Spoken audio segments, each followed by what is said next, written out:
eu preparei para você um fluxograma que vai mostrar para você o passo a passo de como funciona um processo de registro de marca. Vamos lá? A primeira coisa é a decisão de criar um negócio. Quando você toma essa decisão, você já pensa em que marca que eu vou dar a esse negócio. Ok? Então esse é o primeiro passo, a primeira decisão. A segunda é a decisão do nome, do name, que vai identificar esse negócio. Ok? Aí eu quero te pedir uma coisa. Quando você for pensar no nome ou no name, se for o caso, porque às vezes você pode delegar essa atribuição a um profissional. Mas se você já tiver alguns insights, não pense só no nome, pense logo nos três. É comum a primeira opção não passar. E aí, se você não tiver essas três definições, você vai voltar esse processo de novo. E eu digo para você que a criação da marca no negócio ou na formação do negócio é um dos passos que mais demora definir esse nome, tá bom? Então já procura três opções, já define três opções e aí você vai para o terceiro passo. Qual o terceiro passo? Você vai buscar um profissional de contabilidade para formalizar o seu negócio, ok? Ao mesmo tempo, você vai procurar um designer ou uma agência de comunicação e marketing para definir toda forma visual de comunicação da sua empresa, ok? Nesse mesmo momento, você deve procurar um profissional de propriedade intelectual. Então, no terceiro passo, você vai buscar esses profissionais, ok? O profissional, quero chamar a sua atenção, que o contador vai dizer para você que ele precisa fazer uma busca na junta comercial.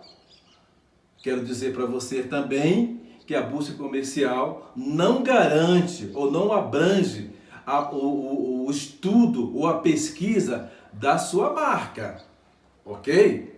A pesquisa da sua marca ou nome fantasia é feita no INPI. A junta comercial é um órgão e essa busca vai funcionar sob o ponto de vista regional, dentro do seu estado. E a marca ela é feita no Instituto Nacional da Propriedade Industrial e essa consulta, esse estudo de viabilidade, ela é feita em nível nacional. Ok? Então nós estamos falando aqui do terceiro passo. O quarto passo seria fazer uma consultoria. Essa consultoria tem como objetivo dizer para você a marca está viável, é possível ou não é possível. Ok? Então nós podemos ter ali um impedimento, né, para prosseguir com o seu registro. O profissional, ou seja, no quarto passo, ele diz para você, ok, pode ter duas respostas. Ok, vamos prosseguir com o registro, ou a marca está impedida em função de existir outra marca parecida ou semelhante. Na segunda hipótese, você volta para o início e vai definir um novo nome. Mas lembra que eu falei para você? Define já três opções. Ó, prioridade 1, prioridade 2, prioridade 3. Então você vai ganhar muito tempo para isso. Então nós falamos do quinto passo, que é o impedimento, ok? Muito bem. A partir da posição ou a partir da definição de que a marca é possível, ele vai iniciar, você deve iniciar o procedimento de protocolo dessa marca, ok? Uma vez protocolada essa marca, nós estamos falando aqui no sexto passo, tá bom? Uma vez protocolada essa marca, nós vamos para o acompanhamento do processo. No acompanhamento do processo, através da revista da propriedade industrial, você deve acompanhar, em primeiro lugar, o exame formal. O exame formal, ele pode desencadear duas decisões. Primeira decisão, existe uma exigência a ser cumprida. Como, por exemplo, você colocou no processo uma razão social e essa razão social termina com LTDA. E por equívoco, quando você preencheu a guia de recolhimento, você excluiu ou deixou de colocar o LTDA. Vai dar divergência de nome. E isso vai possibilitar que o NPI fale para você, esclareça a divergência de nome existente no processo. Muito bem. Qual é o prazo que você tem para cumprir essa exigência? Muito atento. 5 dias. Você tem 5 dias para cumprir essa exigência. Cumprindo a exigência, o processo vai para publicação. Publicado o processo, abre-se um prazo de oposição e, se houver oposição, o terceiro terá um prazo de 60 dias para se manifestar e você também poderá fazer uma réplica a essa oposição. Não havendo oposição, vai para outra caixinha, que é o exame substantivo. O que é o exame substantivo? É quando o NPI analisa tecnicamente o seu pedido de registro. É nessa fase que ele vai analisar todos os aspectos legais, sob o ponto de vista de deferir ou indeferir aquele pedido de registro. Ok? Quando o NPI analisa, faz esse exame substantivo, poderão ocorrer 4 publicações. A primeira publicação é o deferimento do processo. O que é o deferimento? O NPI analisou a sua marca frente a todas as marcas depositadas no banco de dados dele e verificou que não existe conflito sob o ponto de vista gráfico, fonético da marca pretendida e nem sob o ponto de vista do conflito com outras atividades. Então, a partir do deferimento, abre-se um prazo de 60 dias para que o titular comprove o pagamento do primeiro decênio. O que é o primeiro decênio? A marca tem vigência de 10 anos, ok? E no deferimento você paga ao NPI uma taxa referente a esse decênio, ok? Essa é a primeira publicação. Quero também lembrar que se você não pagar no prazo de 60 dias, existe um outro prazo, ou seja, mais 30 dias, para que você recolha essa taxa, ok? Muito bem. A partir do momento em que essa foi a primeira publicação, agora eu vou falar o segundo despacho. O segundo despacho é o indeferimento. Indeferimento de ofício. O que é o indeferimento de ofício? O NPI julgou o seu processo, analisou o seu processo e viu que tem uma marca registrada que conflita com o pedido que você fez. Como já é uma marca registrada, ele indefere de ofício. E uma vez indeferindo, abre-se um prazo de 60 dias para que você apresente o recurso contra o ato indeferitório. O terceiro despacho é o sobrestamento. O que é o sobrestamento? É a inviabilidade momentânea do seu pedido. E por que é uma inviabilidade momentânea? Porque o NPI julgou o seu processo e encontrou um processo ou mais processos que detém anterioridade no depósito, ou seja, chegou antes de você. Mas esse processo ou esses processos ainda estão em andamento, ou seja, ainda não alcançaram o registro. Ora, se não alcançaram o registro, eles podem ser arquivados por algum motivo, por falta de cumprimento de qualquer ato administrativo. Então, o INPI paralisa o seu processo, aguarda esses processos se definirem para então prosseguir com a sua análise. Se esses processos ou seja, apenas um, né, que tem que alcançar o registro, esse que alcançou o registro, tá, vai impedir os demais processos que estão naquela cadeia de inviabilidade. Lembra que eu falei um ou mais processos? Quando eu falar mais de um processo, entenda que essa inviabilidade ou esse sobrestamento, ele pode acontecer por uma cadeia de processos, vários processos titulares diferentes. Em sendo um processo, e esse processo foi arquivado por algum motivo, o seu processo caminha. Em sendo uma cadeia de processos, o INPI vai aguardar todos esses processos se definam para julgar o seu processo. Vamos imaginar que esses processos inviabilizadores todos foram arquivados, e é comum acontecer. Sendo arquivado, aí o INPI vai deferir o seu processo. Quero lhe dizer também que se houver uma inviabilidade ou um sobrestamento, esse prazo pode, essa publicação, ela pode delongar em muito o prazo processual. Pode, inclusive, chegar a 3, 4 anos ou mais, a depender da cadeia de processos inviabilizadores. Muito bem? E o quarto despacho que pode acontecer é uma exigência. O que é uma exigência?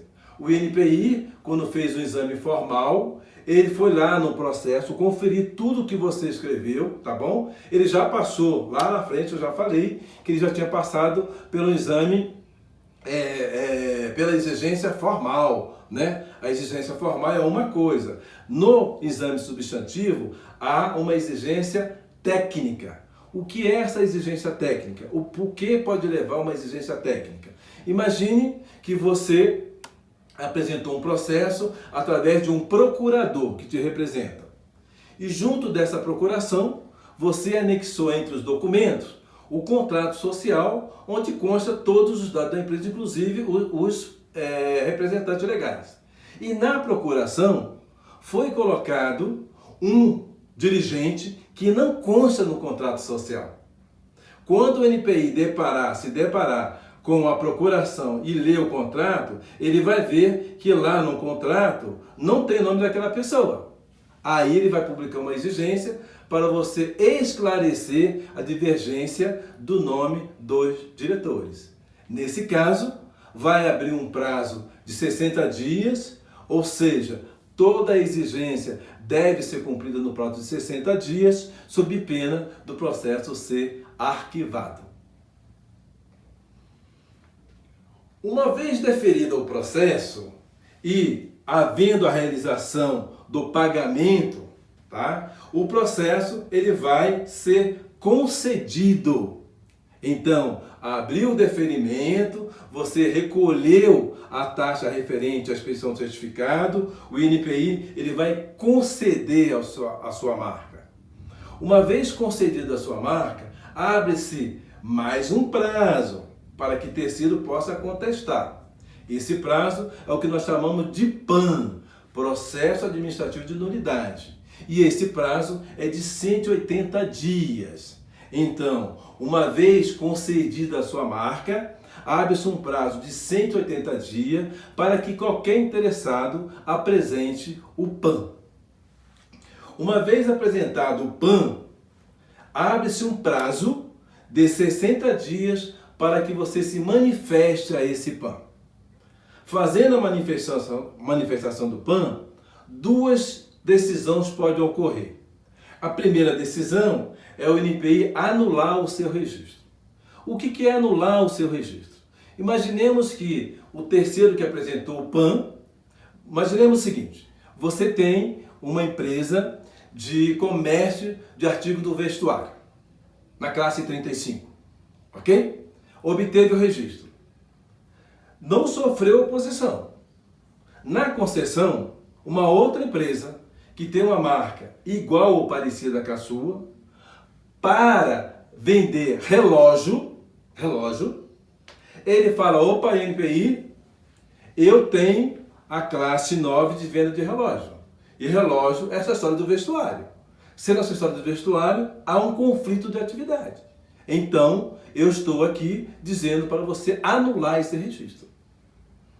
Ok? Muito bem. Então, nessa condição, o INPI vai reconhecer que há um conflito de atividade, que há um conflito de marca e vai anular o seu registro. Anulando o seu registro, encerra-se a instância administrativa do INPI. Mas ainda existe um prazo de 5 anos, também contado da concessão, para você entrar com uma ação de nulidade judicial contra o ato que anulou o seu registro. Ok? Outro despacho é a manutenção do registro. Ou seja, o INPI analisou aquele PAN e entendeu que não há conflito. Nessa hipótese, o INPI mantém o seu registro. Mantendo o seu registro, o seu processo, o seu registro, vigora por 10 anos, ou seja, terá uma vigência de 10 anos a partir da concessão. Ok?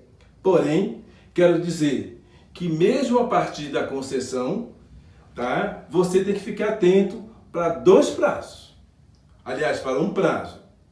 Qual é o primeiro prazo? Você tem 5 anos a partir da concessão do registro para iniciar a exploração. Isso mesmo. No Brasil, você pode pedir uma marca e usar 5 anos, até 5 anos após a concessão. Tem alguns países que não permitem isso, ok? No Brasil permite. Por que você tem que ficar atento?